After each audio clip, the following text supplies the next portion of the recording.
already know what he's been teaching and why they're angry at him. But they said, who are you, and what are you teaching your followers? And Jesus says, I have been teaching for 3 years in the open square, and you guys came with weapons to arrest me as if I'm a dangerous criminal. You know what I teach.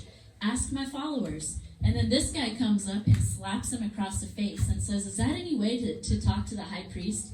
And he said, what I'm saying is the truth. I can prove, he says, it's proof everywhere, like everybody knows. If you can't prove it, what I'm saying, then why would you resort to violence and disrespect, slapping me like this? And then there's these people that came in, and they're like, we heard that he said, because they were, who's ever seen some of the stuff on the news where they're trying to make up charges about people to get them in jail, but it actually, they don't have anything of substance, no real evidence to send these people to jail. They'll be like, they did this, and then they find it, and they're like, actually, they have an alibi. This witness saw that person there, so that's not what happened. Well, these people, they're trying to, this guy, he had other friends. This is also him standing up in a different scene. But he had other friends bribe people, give them money, or give them a break on taxes. Be like, you won't have to pay taxes this year if you say this about Jesus. And so they said, he didn't say this. He said he would tear down the temple and rebuild it in 3 days. Well, back then, because now we are the temple of the living God. God can live in us. Back then, people couldn't get saved. Why? Because Jesus, the Son of God, who lived a completely sinless life, died, and then was resurrected, that hadn't happened yet. So the Spirit of God could only come visit people outwardly, but not inside our bodies. So the temple was a very important place. That's where God met with people. So they were saying, he said he was going to tear down the one place we can meet with God. And so he's a revolutionary. And they said, haven't we heard enough? And so they wrap him up. They take him to the governor. The governor is kind of like, you know how there's 50 states in America? Yeah. And there's a president, right? But there's also 50 governors. So Caesar was like the president of Rome. But the governor was Pilate. None of them would go inside of Pilate's courtroom because he was not Jewish. And they have a holy day that night called Passover. And that was where they were celebrating when they left Egypt. And so they were saying, he was inside. Jesus was inside getting tried by Pilate. So he kept going back inside and talking to Jesus. He's like, this is what they said about you. And he's like, so who are you? And he said, are you a king? And Jesus said, you said it, I'm a king. And he goes, okay, well, Pilate comes back out and is talking to them. So yeah, let's say every time he goes in that door, he comes into there. And he's like, I find nothing wrong with this man. He's harmless. And they're like, crucify him. He said, why? He goes, why don't you guys take him and crucify him? They're like, we can't kill him because we're about to have a holy day and we can't have blood on our hands. Only you Roman officers can do this. And he's like, I don't want to execute him. He said, you guys have a Passover tradition where I can release one prisoner. He goes, why don't I release him to you? He's totally harmless. And they're like, they started getting more and more worked up. It's a riot. That's how big crowds work. And he said, I just want you guys to know that I see no harm in this man. Also, he was thinking because they said, according to our law, he deserves death because not only has he done miracles, but he's telling everybody that he's God, that he's God's son, and that deserves death. And so he washed his hands. His wife had come up to him and said, I couldn't sleep all night. I had a terrible dream about this man, and do not harm him. And he knew his wife had true dreams that would come true. And so he was like, when those people were so mad saying Jesus said he was God, it actually scared Pilate because he was like, maybe he is God.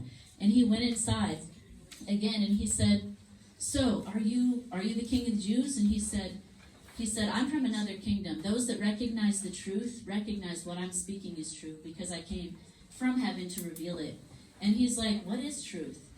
And Jesus was silent and he just looked at him and he said, don't you know who I am? I have the power to either crucify you or set you free. And you know what Jesus said to him? He just smiled and he said, it's not your fault, Pilate. He said, because Pilate was worried. He's like, I don't want to have this blood on my hands of killing in their religion, they had all these demigods and stuff. And he was convinced this guy is God. And he's like, I don't want to be the one killing you. And he's like, you don't have the power to kill me or the power to release me. He said, only God has given the power for everybody's playing their part, basically. He's like, okay, well, if you don't want me to release you, you're saying I don't have the power to do so, I'm going to have to come back out here. So he comes back out and he's like, again, I'm not going to have this guy's blood on my hands. And they're like, let his blood be on our hands and on our children's hands. And they start chanting, crucify him. And he's like, whoa, that's not even like like just send him to prison, or like they straight up want this guy to be really harmed and dead. Like, he's like, okay, so he washes his hands. It's his way of saying, I have nothing to do with this. So he washed his hands in front of all of them, and they were chanting, crucify him. And so he went ahead and he had Jesus flogged with a lead tip whip and with 40 lashes. And basically what it did, Jesus could have gone to the cross and died and paid for our sins, and we could have been free from hell. But you know what else he did? He took the stripes that would tore into his back. It says in 1 Peter and in Isaiah 53, it says that by his bruise, by his stripes, by his wounds, we are healed. So not only are we set free from going to hell, but while you're living here on the earth, you don't have to live a crappy life. There's some people that just ask Jesus in their heart, and it's almost like they want to get their ticket punched so they can go to heaven and be sure that they're not going to go to hell. But then they live a life that's like not very a good life. Like they're not nice to their kids, or they say they ask Jesus in their heart, but then they go and rob a bank, or they just live a mediocre life. The way you live your life is up to you. You can decide how good you want your life to be here on earth. But Jesus paid for us to be completely healed. That's why he was flogged. And so these guys flogged him, and then they took like a crown of thorns, like a bunch of briars. They wove it into a circle, put it on his head. They're making fun of him, and they're like, oh, bravo, king. And they're making fun of him, and they actually hit it onto his head, so he was bleeding. It's really sad, you guys. They were very disrespectful, too. They'd spit on him. It was evil. You can tell by the way, it doesn't make sense how evil these people were being, but it was because darkness and evil spirits were behind it, and people were acting out what darkness was telling them to do. And he was fulfilling this so that we don't have to be the ones to pay for our own sins. All of the evil stuff, like if people ever make fun of you at school, or like say your parents put you down and tell you you're not worth anything or something like that, Jesus actually experienced all those things that we experience. And he paid it, not right now. He paid for it so that we don't have to accept that into our lives. So here comes Jesus. He's walking down, and he goes up to this hill called Golgotha. So these two guys actually deserved the death penalty. They had done bad things, murdered and stolen. And Jesus was up there hanging on the cross. And even like, here, we're going to put these guys over here too. All these guys. They were making fun of him still. And they were like, if you work miracles, and if you're the Son of God, why don't you get yourself down off of this cross if you're so powerful? And these guys, the Roman soldiers were like, wow, his garment that he was wearing is too nice to like rip up. So let's either sell it or one of us can wear it. So they tossed dice, and one of them won his jacket. And that was actually written 2,000 years ago by the prophet Isaiah, that would happen. I know your name's Isaiah. And so these people, these onlookers, it says King of the Jews up here. And this guy, Caiaphas, well, he's getting put away right now, but he said, don't put, well, it's just scribbles. But it says, he told the soldier, he said, don't put the King of the Jews, he said he's the King of the Jews. And Pilate said, I've written what I've written. It says King of the Jews, that's who he is. And so Jesus is sitting here, and this guy was like, if you are God, then save yourself and save us too. And this guy was like, don't you have any respect even as you're dying? He's like, Jesus, I believe in you. He's like, take me to paradise with you when you die. I know that you're God's son. And as time went on, because they had to continue hanging there, these people kept making comments at Jesus, but then they got tired and walked away. These soldiers too. The next day was a holy day where the Jews aren't allowed to do any work. Oh, so he rested. He rested like a good Jew. He rested. So he wasn't able to rest, obviously, because he was hanging there. But they had to put his body somewhere. And so they were saying, we want these guys to hurry up and die. That's how evil they were, the religious leaders. So they said, break their legs. Isn't that terrible? So they wouldn't be able to push up and breathe. And so when they got to Jesus, they saw he had been hanging there, and he cried out to his father in Hebrew. He said, Eli, Eli, sabachthani. And it says, my God, why have you turned your back on me? And the reason God did that is because he became sin with our sin, you guys. He turned away, but only for a moment, because God will never turn his back on us now. And it said right then, he cried a loud cry, just yelled as loud as he could, and he says he released his spirit. And his spirit went from the cross, and these guys, To hell.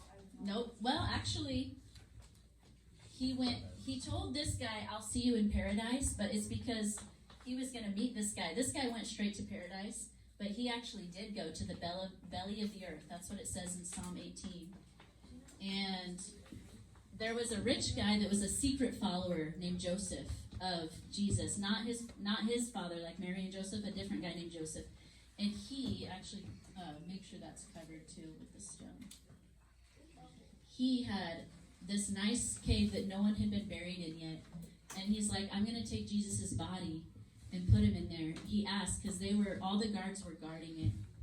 And so the next day, because they couldn't do anything on the Passover day, they were celebrating when the angel of death passed over and didn't take the firstborn when they were in Egypt. This is the Passover. The Jews celebrate it today.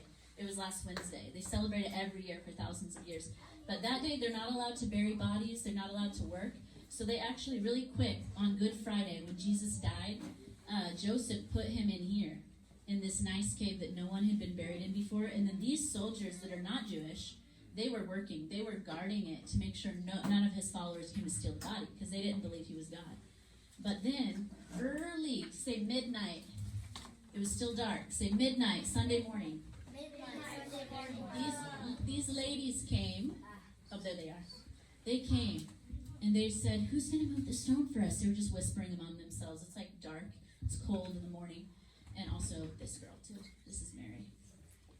And they were like, whoa.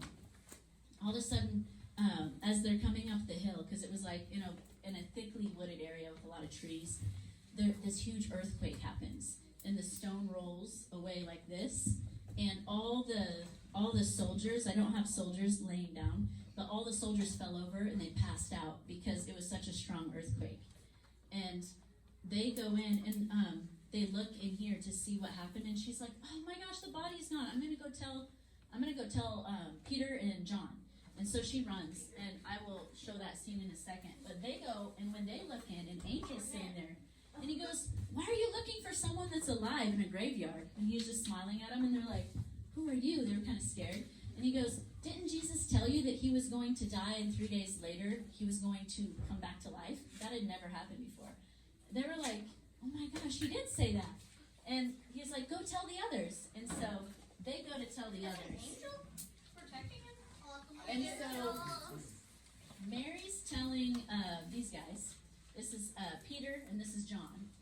She's like, oh my gosh, you guys, someone stole the body. We don't know where it went. And so they go to run to go find out what happened. And they're like, whoa. And they look in there and they're like, it's true. He came back to life. They believed it at that point. They're like, he said he was going to raise in 3 days. And so they're like, let's go back, because everybody was in the big city. Everyone say big city. Jerusalem. For the Passover. So they were all going back to Galilee. Say Galilee. And the story's almost over. One more scene. So they're going back to Galilee, where they're from, because Jesus told them, meet me there. Okay, so she didn't know. She never saw the angel. And so she walks in there and she starts to just break down weeping. And she's like, someone stole my teacher's body, because he had saved her. She had mental illnesses, you guys, beyond compare what you've ever heard of. And God set her free. She was in her right mind.